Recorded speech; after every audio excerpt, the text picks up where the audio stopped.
大家好，我是性车房小沈。今天呢，我来告诉大家发动机异响我们来怎么修复。下面用到的工具比较多，我就不一一介绍了。经检查以后，发现是发动机支架坏了啊。下面我来跟大家维修一下，大家看看。首先，我们用千斤顶把发动机轻轻的顶起来。好，你看现在正时齿轮离开这个支架了。现在我们把这个支架拆下来，看怎么维修一下。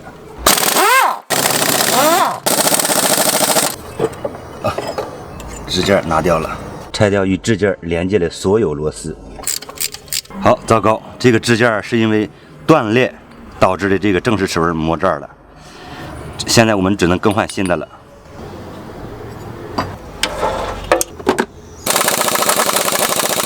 刚才这条螺丝抛锚了。拧的时间太长了，这个铝的丝扣都挂在这个丝扣里边了，所以强行暴力拆下来了，不然拆不掉。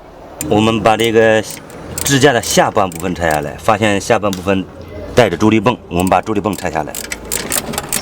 现在我们把助力泵先靠边就行，这个比较麻烦，我们还得把这个助力泵的张紧支架卸掉，因为这个支架牵扯到的东西太多，我们拆着铅就黑了。还得把标尺再抽出来。现在下半部分马上就要出来了，太不容易了啊！断裂了，看，好，这才是一个完整的支架。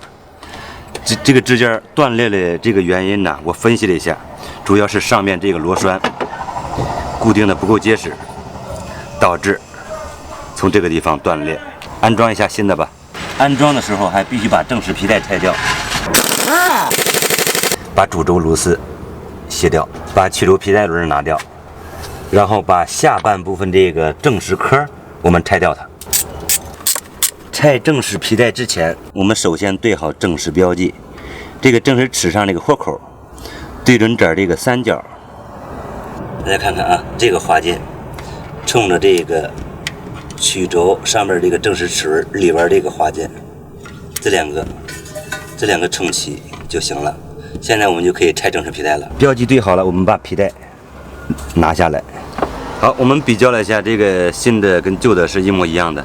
好，现在我们开始装吧。这个支架上所有带的螺丝，这条螺丝好像不太好带，其他螺丝都带上了。我要进行对这个螺丝进行轻轻的打磨。好，我们把螺丝打成这个尖儿稍微有一个角度，我们在带丝的时候容易好带。现在顺利的带上去了，把正时皮带装回曲轴皮带轮，我们装回这个水泵皮带轮，把螺丝带紧上好的就行。现在我们把助力泵装回，现在把发动机胶墩装回。好，经过3个小时的安装，我们终于把它安好了。现在我们大着车试一下。现在正时齿轮和支架已经有了距离，噪音已经消失了。造成这个发动机异响的主要原因是那个发动机支架断裂。